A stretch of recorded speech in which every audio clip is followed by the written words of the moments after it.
People buy for their reasons, not yours. So says the one and only Jeb Blount, and we're going to hear from Jeb coming up. You don't want to miss it. Welcome to The Buyer's Mind, where we take a closer look deep inside your customer's decision-making mechanism to reverse engineer the perfect sales presentation. Now, please welcome your host, Jeff Shore. Welcome, everyone, to The Buyer's Mind, where we investigate exactly what's going on in the brains of prospects who are considering a purchase decision. This podcast is all about taking a stroll through the buyer's mind. It's about knowing a customer so well that the sale begins to roll out right in front of you. We like to have fun along the way, celebrate this wonderful, wacky world of sales.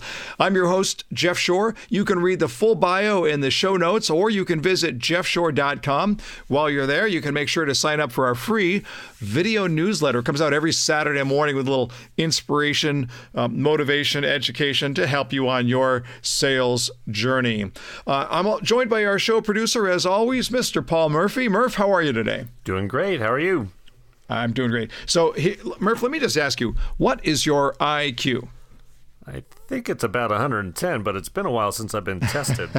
But most people, I give you high praise, though. Most people are not even sure what their own IQ is. Okay, well, now let me ask you this. What is your EQ? No idea. I know it stands for emotional quotient, but is that something you measure like IQ? Well, let me just say that I feel for you, because understanding EQ is something that can really help you connect with your customer. And our guest, Jeb Blount, is going to help you understand it a little bit better. Jeb recently wrote a book called Sales EQ. It's an amazing book. I just could not put it down. And we'll talk to Jeb about that here in just a little bit. Before I forget to mention it, stay with us because, as always, we give away something really cool at the end of the podcast. But let me get to today's quote of the day, which comes to us from the guru of motivation and insight, the late Jim Rohn. And Jim says, "One person caring about another represents life's greatest value." That's a great quote. One person caring about another represents life's greatest value. This, to me, represents the really essence of sales. It's about caring for your customer. It's about caring so much that your own agenda is set aside. And I've seen it happen so often that salespeople are so committed to, I gotta make a sale, and I gotta share this feature, and I gotta, that somehow the customer gets set aside. You want what is right for your customer. And if you have the right solution to the problem, that means that you do what you need to do to persuade them to do the right thing. This is really all about caring, and caring on a very deep level. We're going to talk about that today on our podcast as we understand this idea of sales EQ. We want to let you know, though, that the podcast is brought to you in part by our good friends at Home Street Bank. Not just a show sponsor, that's my lender of choice. I used Home Street in my last home purchase, and I have to tell you, it was one of the smoothest transactions ever. And I've purchased quite a few homes in my day. But the people that I worked with were all tremendous. Great service, professional, dependable, and really good rates. And if you're a real estate professional, you're just not going to find better people to work with in taking care of your clients. And they can do it all. Banking, home loans, credit lines, you name it. Go to homestreetbank.com and you can learn more. That's homestreetbank.com. So coming up in just a few minutes, an interview with Jeb Blount. Jeb is a living legend in the world of sales. So many great books. And if you're not spending time on the website, salesgravy.com, that's Jeb's website, you are missing out. His new book, Sales EQ, really, really good. Before we get to that, we bring our sales tip of the day, and that is to defer the price conversation. So it's really simple. The earlier in the process that you get into a price discussion, the harder it is to make a sale. That conversation will take the customer into an analytical comparison and at the worst possible time. Why? Because the sense of value in your product is not yet established. In other words, when you talk about price too early, you're getting into a technical discussion without a value connection. That is a no-win situation. It's sort of like walking into a store and somebody saying to you, hey, good news, I'm going to give you 50% off of something. Would you like to buy it? Now, the 50%, I guess, sounds good, but if we don't know what we are getting, then what difference does it make? So look, I like a deal as much as everybody else, but I like a deal on something that I really love. There is no such thing as a great deal on something you don't like very much. So the earlier we start talking about terms, price, and deal, the harder it is to get the sale, because we're going to get so stuck in that conversation that we forget that this is really about solving the customer's problem. So I want to suggest you, when your customer brings this up, that you tell your customer early on, we're going to talk about all the terms, but it doesn't really matter if you don't find something you like. So let's talk about your situation and your needs, and we'll see if we have the right solution, and then we can talk about terms. Fair enough? So look, at that point, it's noted. It's on the agenda. We are going to get there. We're just not going to get there yet. So think defer. Just change the tone of the conversation. Don't talk about the price until after there is an emotional connection. Now, before we get to our interview with Jeb Blount, let me tell you about an opportunity coming up here. I want to invite you to join us for the 2017 Jeff Shore Sales Leadership Summit and Expo. This is to help you become a better leader for your team, to grow your business in ways you never thought possible, and take your career to the next level. This is the premier gathering for real estate sales executives, although I have to tell you, we've had people from all different industries, and they've always gotten so much out of this. But the target lessons are for real estate executives, and you're going to learn from the best of the best about what it takes to make you a better leader, manager, and coach, more insights, more strategies, and more aha moments than ever before. We've been doing these summits for years, and they just keep getting bigger and better. Hundreds of leaders from all around North America, and actually all around the world, descend on Coronado. That's right, just outside of San Diego at the Lowe's Coronado Resort. Bring your significant other. Stay for a few days. We meet on Thursday and Friday, but most people spend the weekend. And listen, there are worse places to be in August than Coronado Island in San Diego. It's absolutely spectacular. Just go to jeffshore.com. You can find more information about the summit and other exclusive training events throughout the year for sales leaders and sales pros. Just go to jeffshore.com/events. All right, just absolutely thrilled to have on the program Jeb Blount, the CEO of salesgravy.com. It's an amazing resource, by the way. If you click on the articles tab, you're going to read from some of the top sales experts in the country and a lot of Jeb's original stuff there. Sales Gravy University, let me just tell you right now, the online classes there are so good. The work that they do are so strong. I'm not just saying that because Jeb's on the show. Jeb's got a class coming out on outbound marketing and on how we prospect, and I am sending my marketing director to that class. So that tells you a little bit about how much I endorse this. He's written a number of books that you'll see on the shelves at Barnes & Nobles and bookstores everywhere. Fanatical Prospecting, People Buy You, a host of others. Most recently, Sales EQ, a book that I absolutely just devoured. It was so good. Jeb Blount, welcome to The Buyer's Mind. Thanks for being here. Thank you so much. That was such a nice thing for you to say. I feel like I need to pay you for that introduction. No, I'm paying you to send Cassandra through your program. So yeah, it's all good. It's all good. I want to just jump right in here. When I'm looking at the business that you have built, you could look at it and say you are a sort of a one-stop shop, a resource for sales professionals everywhere, and yet you come out with this major premise that says people buy for their reasons, not yours. Can you expand on that philosophy just a bit here and just sort of we'll use that as a framework for the rest of our conversation? Well, let's think about the way that buyers approach buying and sellers approach selling. One of the things that we know empirically is that buying is emotional, and that people make decisions on emotion. And guys like scientists like Antonio Damasio have shown us in no uncertain terms that without our emotions to guide us, we have a very hard time making decisions. Mm-hmm. And if you think about the commercial relationship where you have a salesperson and you have a buyer, they come together. The salesperson is doing their best to get the outcome they desire, which is to close a piece of business, and the buyer is trying to get the best outcome from them, which is value at a price that they're willing to pay. Pretty mm-hmm. simple process.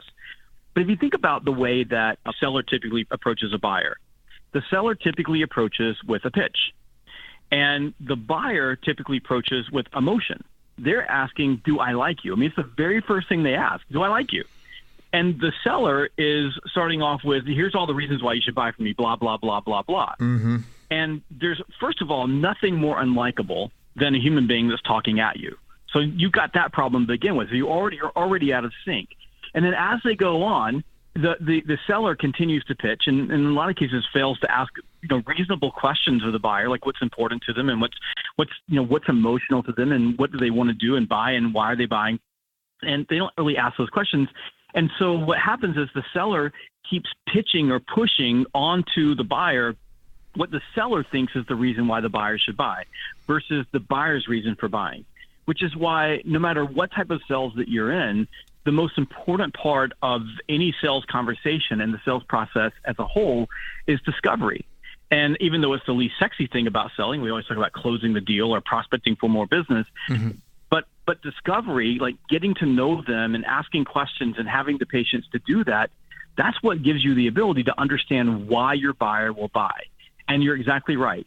People buy for their reasons, not yours. And the only reason you're going to get them to buy, the only way you're going to get them to buy, is to understand their reasons and bridge your solutions or whatever you're selling specifically to their reasons using their language. It's a simple concept, but very hard to execute. When I was reading Sales EQ, the word that kept coming to my mind was agenda. Whose agenda are we really looking at here? And it sort of led me to the idea that the way that you state the premise, that we're trying to get to a point of mutual purpose, right? Where a seller and a buyer are on the same page. They have a combined agenda, but you, as a sales professional, you really have to set aside any agenda that you have and just fully dive into your customer's agenda if you really want to understand who they are in the first place, right? I think you're exactly right. And I love what you said, mutual purpose. I've never heard anybody say that before, and I'm probably going to steal that from you because it's awesome. But the mutual purchase, I'll attach that to I was talking to a VP of sales yesterday in a really complex sales environment. And he said, one of the things that I want is I want to work with buyers who want me to succeed. And if you think about that from a mutual purpose standpoint, if you're the seller and you really want your buyer to succeed, so for example, let's say that you're listing a home or something like that. So you're going out, you're working with, a potential buyer, you're trying to get the listing. If you're on their side and you really want them to succeed and you're earnest about that, they're more likely to give you some leeway when you're asking them to make some changes or to adjust their price. And if you're working with a buyer who really wants you to succeed at selling or to achieve your goal, then they're working towards you, like they're coming towards you, and they're willing to compromise and they're willing to make some changes. And I think that what you said, mutual purpose, is really important. And let me give you a quick example of that. This morning I was working with my insurance agent, who I've got a great relationship with. And we've got a big event coming up in Atlanta, and we're getting liability insurance. And he came to me and he did all this work. And in the call, he said, you can just write the check directly to the people that wrote this. He said, we don't get a commission off of this. And I said, that's not okay. I said, you need to send me a bill for the work that you did on this thing because I owe you for that work. It's not okay for you to do this and not get anything for it. And he was really taken aback by that. He goes, no, he said, that was really kind of cool. You don't have to do that. I'm like, I want him to succeed. We're working on this together. This is collaborative. And I know that if I do a good job for him and take care of him, he'll take care of me when I need him as well. And I think that's the type of relationship that you should be seeking out as a seller. This is really interesting, and it gives me a deeper understanding here, even in this analogy, this story, about what sales EQ is, because if I have a very low EQ, then there's no way I can adopt the idea that my customer wants me to succeed.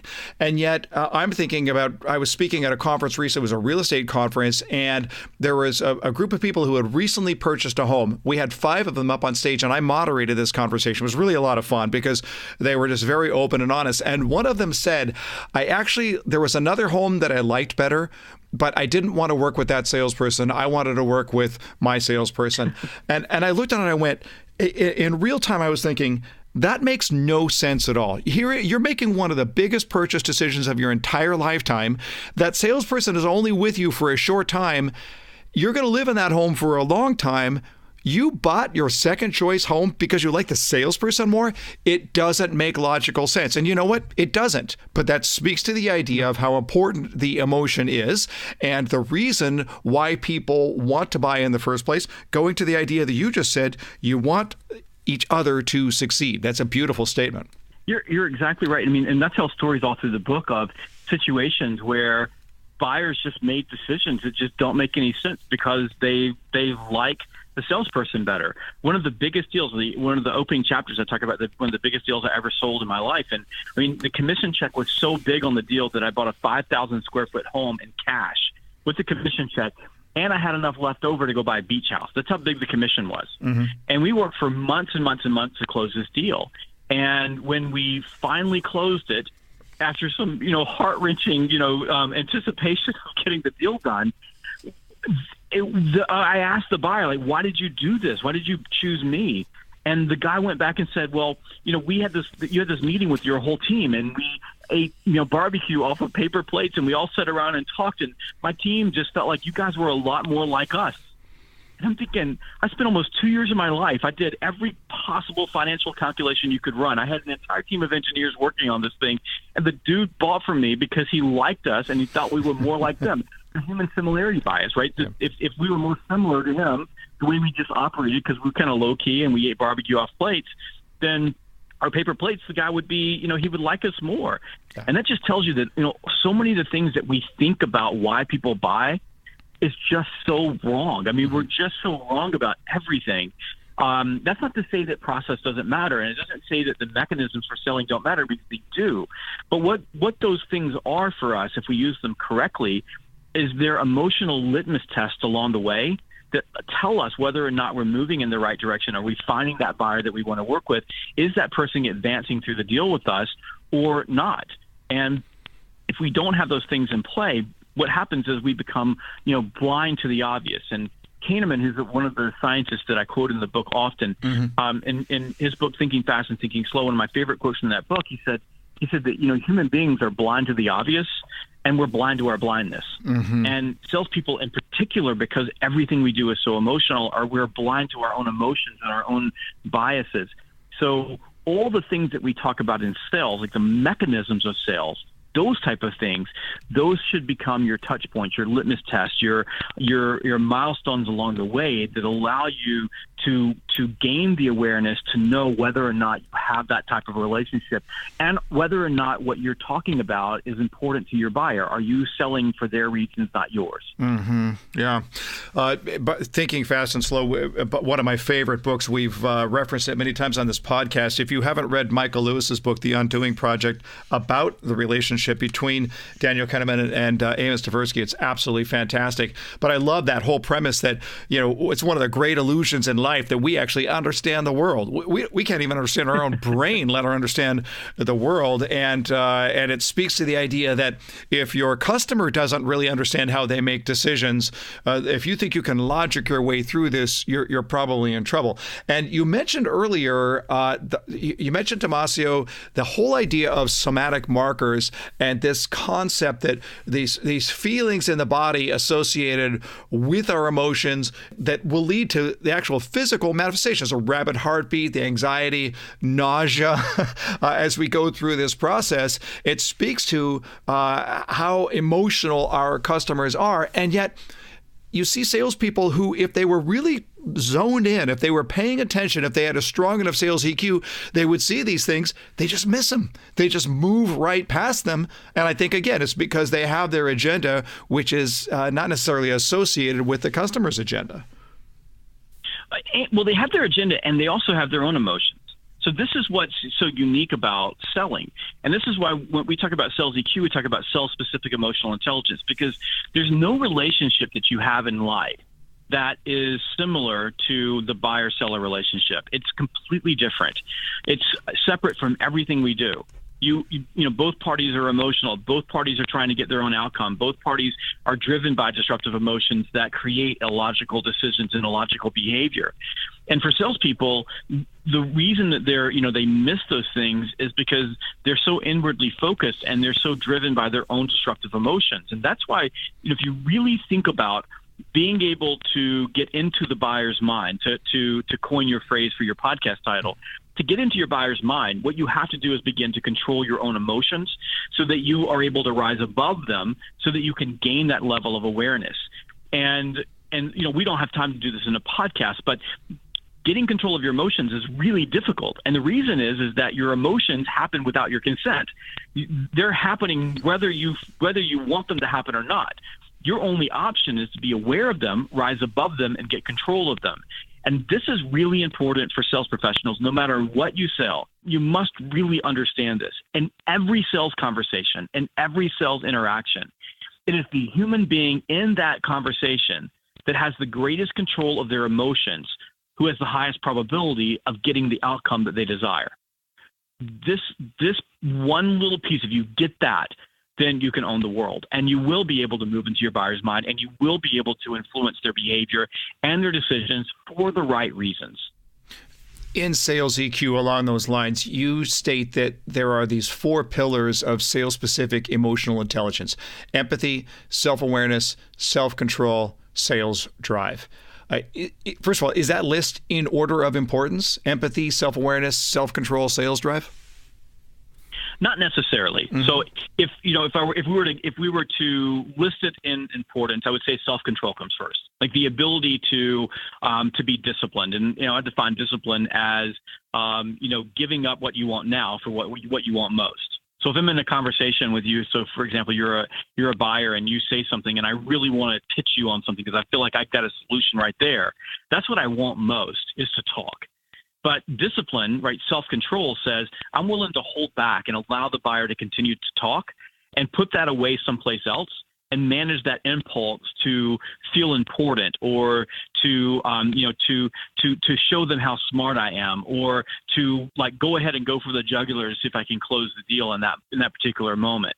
So I believe self-control comes first, and I would put next, probably for salespeople, self-drive, mm-hmm. which is a combination of competitiveness, need for achievement, and optimism. Because if you don't have that, right, it's hard to have that without having self-control. But if you don't have that and you're not working on that, all the rest of the things you do in sales are awfully hard. Because at the core, what sales-specific emotional intelligence is something called dual process. And dual process, and again, I go back to the fact that a commercial relationship, a relationship between a buyer and seller, is different from any other relationship you have in your life. And this particular relationship, we need to have empathy. And empathy is important and it's critical, but empathy can also be a problem for salespeople. So salespeople who say they are people, for example, don't usually make very good salespeople because their empathy gets in the way of their ability to be assertive and move the deal forward and to ask for what they want. So in sales, you need to be able to be both empathetic, and you also need to be able to be outcome driven. Because at the end of every sales conversation, I need to move the deal to the next step. If I don't, my deal stalls and I lose. So I have to be able to do both of those things at the same time. Well, that requires a massive amount of self-awareness and a massive amount of self-control. So we begin with self-control. We move to sales drive because I've got to have those core drivers in my heart in order to be able to ask for the next step, keep things moving. And I have to have self-awareness so that I know exactly what to do and when to do it. And maybe we change that to situational awareness. I have mm-hmm. to know where I am and where, and what spot I am in the conversation, in the moment, and in the sales process. And then we'll roll that into empathy. And empathy is critical. It's a meta skill of the 21st century. But for sales, empathy must be measured. Empathy must be balanced. Not empathetic enough, you're narcissistic and all you care about is you. And like you said, you have this agenda, and your agenda is to close the deal, and it's to do it with the, as shortest period of time possible, with the least amount of effort and the least amount of emotional connection. If you're too empathetic, then your attachment to being loved and wanted and taking care of your buyer gets in the way of sometimes grabbing them, around the shoulder. And we'll just go back to the example of listing a home and, grabbing your buyer and saying, listen, we can list this house, but the purple dining room that you love so much, it's going to have to be painted beige because we'll never sell this house at this price otherwise. Mm-hmm. And if you don't have the ability to step past your empathy for hurting their feelings in that moment, which you might, and do that, then you're probably going to end up with a house that you have overpriced and can't sell. Yeah. Does that make sense? Sure, absolutely. I love that. You said self-control was number one. I was actually going to ask you about that because when I read the book, Chapter 11, which is all about self-control, amongst the many, many comments that I have written in the margins of this book, on the last page, I wrote this comment: this could be an entire book right here, just the chapter on self-control, because I so resonated with the idea of how we manage disruptive emotions and how our own head gets in the way of our sales presentation so much of the way. Because just as our customers have a difficult time understanding themselves, so we too have a difficult time understanding ourselves. And that self-control, fueled by self-awareness, I think is just so critical.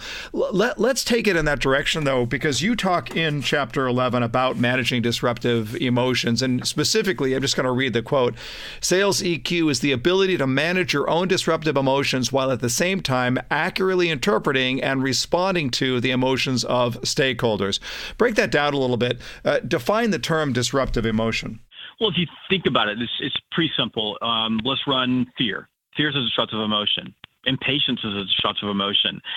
Our need to feel important is a disruptive emotion, and that's a crazy double-edged sword, because it's our need to feel important that drives need for achievement, which is one of the core pieces of sales drive, right? But too much of that becomes a real problem because we then begin stepping on our buyers.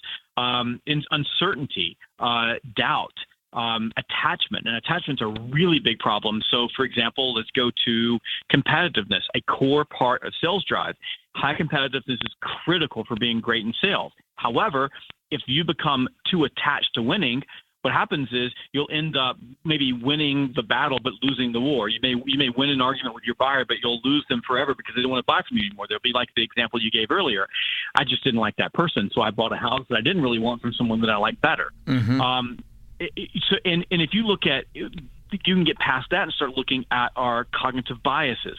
So similarity bias, our sunk cost fallacy. This is a big problem for salespeople, and that they've got a deal that, an opportunity that is not going to close, and they keep putting good money after bad. They keep putting time, effort, emotion, blood, sweat, tears into a deal because they're oblivious to the fact that there's a neon sign hanging over the deal saying it is never going to close.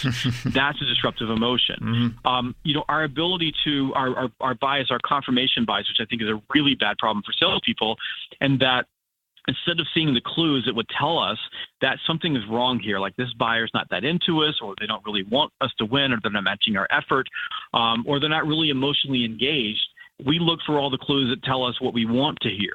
And this happens all the time. And I'll give you a great example of this. I'll have a salesperson who will engage in a conversation, and they'll walk out the door, and I'll say, "How did the conversation go?" And they go, "Oh, it was great. It was great. We made a complete connection."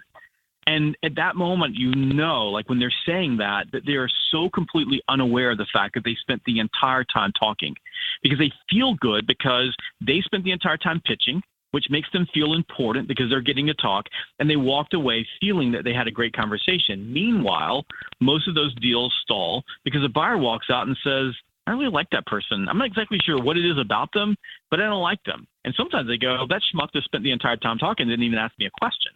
So those are all disruptive emotions that get in your way. And there's many layers of that. And, of course, the most disruptive emotion that we have is our fight or flight complex, which happens when we feel a threat. And in sales, that threat doesn't come in the form of a physical threat, because there's no one, every once in a while, maybe someone in New York City is like, walking out the door with a bat to your head. But I mean, most of the time, it's a threat to our social standing, which for salespeople typically means rejection. You're being rejected, or you feel small or insecure in that particular moment. Two last questions, and then we'll wrap it up here. First of all, I was just thinking about a piece of advice here, but I want to targeted advice. We're not talking right now to somebody who's brand new to sales, just trying to get their feet on the ground. We're not talking about somebody who's just in a groove and just hitting home runs. Let's talk to the person who has plateaued. Let's talk to the sales professional who has perhaps they've been doing this for a while, but they're just not feeling it. They're out of sorts. They're just in a little. They used to be in a groove. Now they're in a rut. Right? What advice do you have for that salesperson? If you feel that way, the advice that I have is, and this is going to be crazy advice, but it's to start reading, start listening to podcasts, start putting good things into you.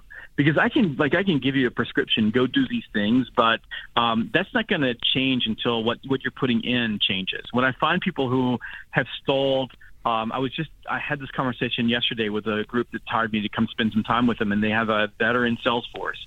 And the leadership team is exasperated. And the way they described it is all these people believe that they know everything. And every time we bring in anybody to teach them, they find everything wrong with that. And the reason we're hiring you is that you have a reputation for fixing some of these things.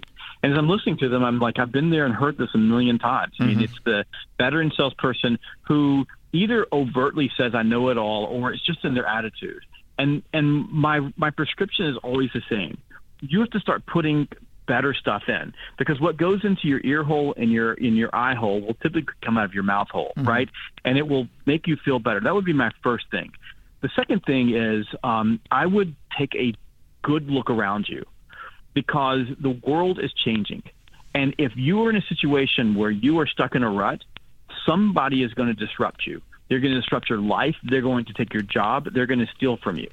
I had a great opportunity. I was speaking to a group of real estate agents in Boston last month, and I listened to the CEO of Century 21 give a speech to this group that was absolutely brilliant. And his speech was all about the fact that that real estate agents need to go back to focusing on human. People don't need a real estate agent to help them find a house. They can find it online. Really don't need a real estate agent to help them see the house, because you can see it online. What they need is a human being that they trust and they like and they believe in, to advise them, to help them find things or see things or do things or become aware of things that they can't do online, that a robot can't do for them. And I thought that, some of the new commercials that are coming out that they showed us for C21, I think were, also, equally brilliant. And basically the commercial starts off and says, we're not an app. We're human. We're people. And we celebrate that, right? So if you are someone who is stuck in a rut, or you don't feel it anymore, or, you think you know it all, and you're looking around you and you're seeing that there are other people and other things moving faster, my message is really clear to you. Wake up and pay attention, because it's the human element. It is your ability to interact and deal with other people, which has a lot to do with what's happening inside of you, that is going to define what you do in the future. And another way of saying this, and I say this to college students all the time, and I say it to people who are 60 all the time, is that in the future, in a very near future, there are going to be two types of people. There are going to be people who tell robots what to do, and there are going to be people who are told what to do by robots. Trust me on this. You want to be in the first group. Yeah.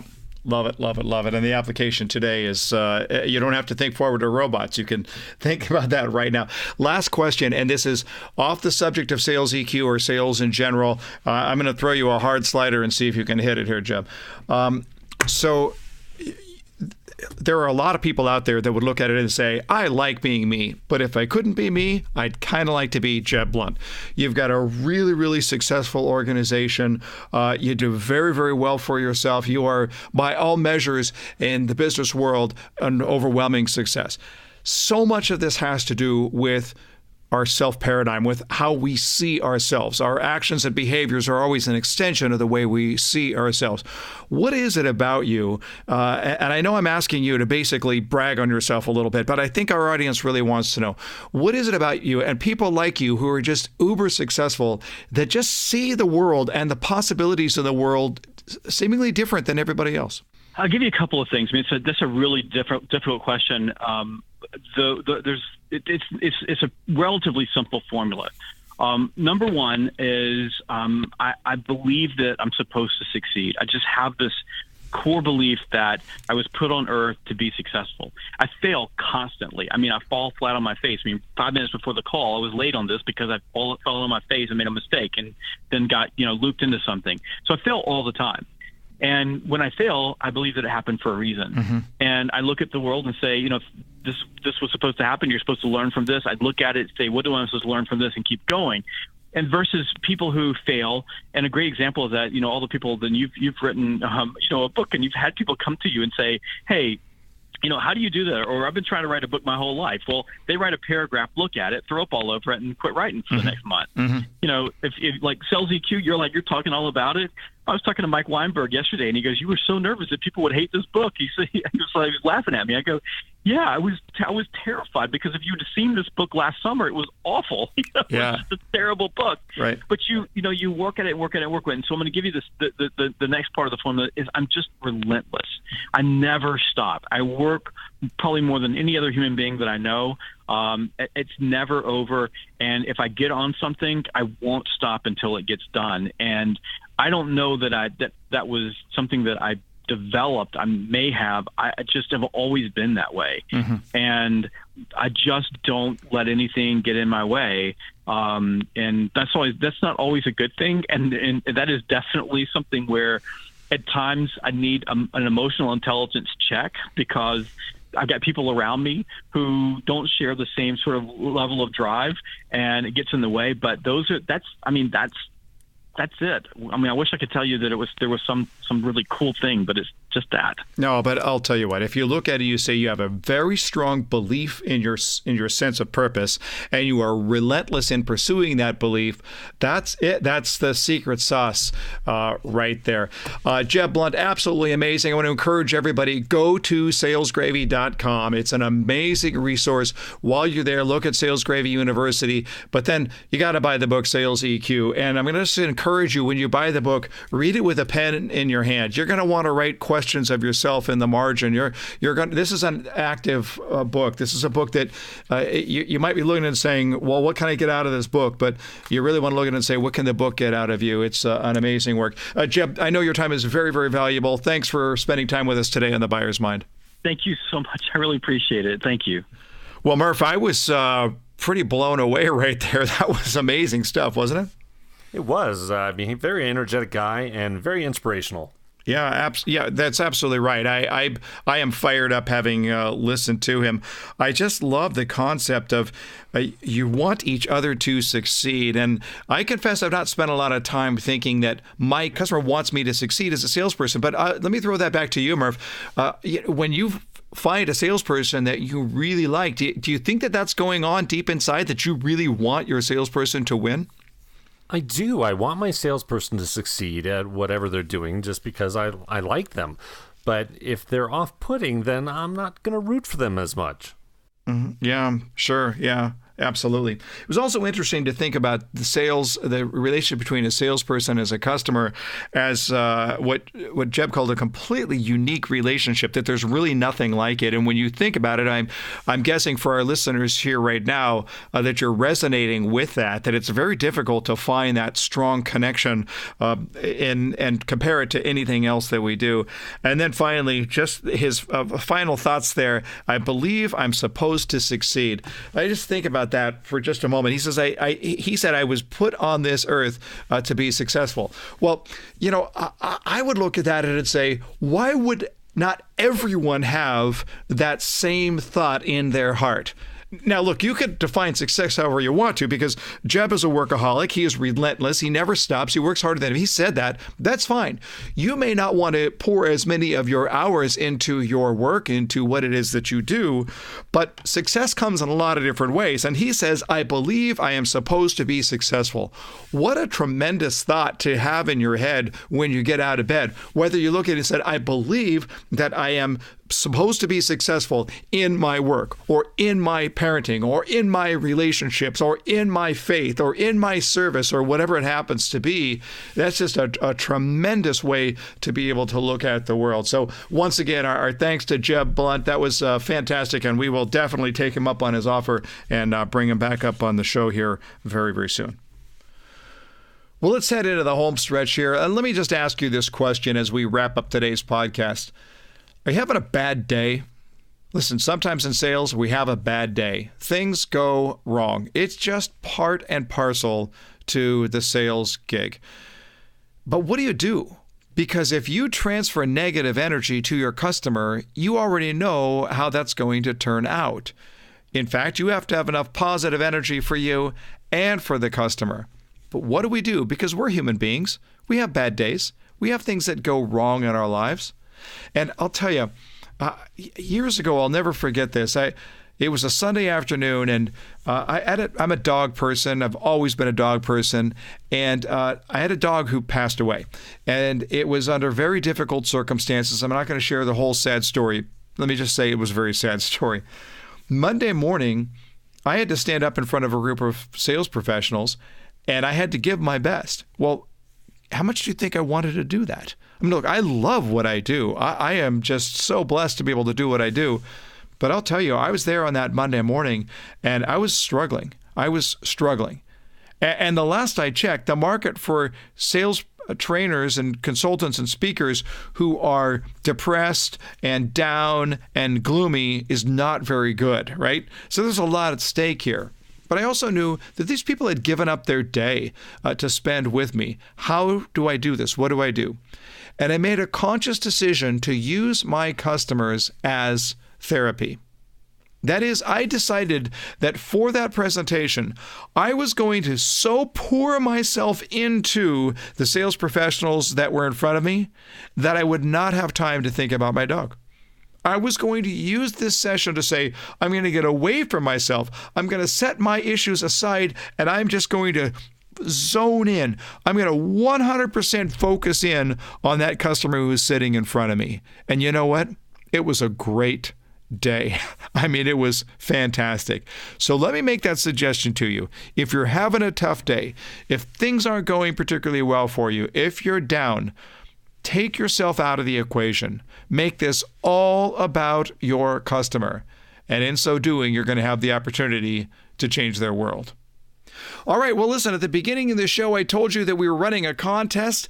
You have the chance to win the Bose Quiet Comfort 25 acoustic noise-canceling headphones.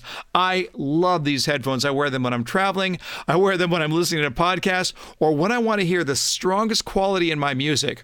So for the winner, you can take your choice of either the over-the-ear or the noise-canceling earbuds. So you can listen to the Buyer's Mind podcast while you're working out, while you're going for a run, whatever it is. You get both a physical and a mental workout at the same time. So I'm giving away several Shore Consulting swag bags. That's my 5 books, a coffee mug, my motivational CD, and a bag to carry it all in. But one grand prize winner will win the Quiet Comfort headphones as well. So all you have to do is download the Buyer's Mind episodes on iTunes. So go to iTunes, download the episodes, subscribe to the podcast, and then just leave a quick review. It's going to take you all of 30 seconds. Once you've done that, go to jeffshore.com/podcast and click on the contest link. It'll just ask you for your email address and the name that you used for the review on iTunes so that we can pick the winners. We're going to give away 10 swag bags with the books and the mug and the CD and everything else. And then the grand prize, you'll have your choice of either the Bose Quiet Comfort 25 acoustic noise-canceling headphones or the noise-canceling Quiet Comfort 20 earbuds. So there you go. Get on that right away. All right. Well, that concludes another podcast from The Buyer's Mind. Hope you enjoyed it. And just as always, you can find everything you need at jeffshore.com. But until next time, go out there, my friends, and change someone's world.